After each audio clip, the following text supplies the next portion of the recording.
Donc c'est l'histoire de l'aire d'autoroute. Ça te dit rien, non? Angers Nord, Angers Sud.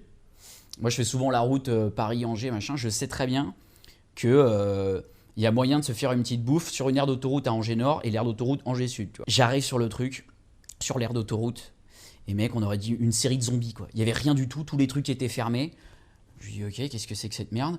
Et donc je regarde à l'horizon, tu vois, et je me suis dit, ok, j'ai compris ma connerie. En fait, le resto que je kiffe et que j'ai l'habitude de me faire d'habitude, il était, là t'as l'autoroute, moi j'étais là, et en fait il était de l'autre côté de l'autoroute.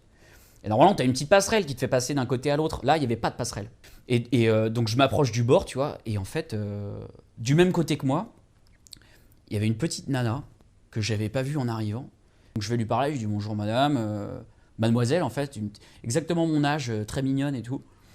Et je lui dis ça va, vous avez l'air hyper stressé et tout, ça a l'air de pas aller. Et en effet, la nana était dans un délire. Physiquement, elle était pas bien, tu vois. Tu voyais qu'elle avait franchi le seuil de la fin, elle était en train de se transformer. On aurait dit un clébard qui avait la rage, tu vois.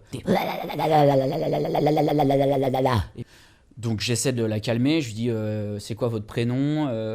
Et là, elle me regarde avec un regard costaud, tu vois, un truc. On sentait qu'elle avait du vécu. Elle me dit je suis Lulu.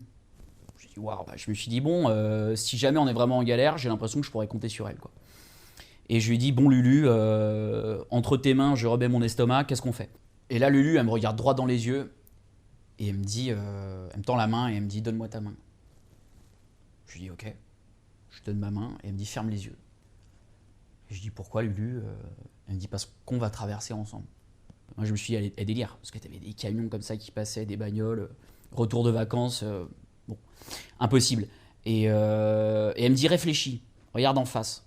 En face, c'est Las Vegas. Il y a des tonnes de trucs à bouffer. Et nous, là, on a les pieds sur un terrain de boules. Il n'y a absolument rien.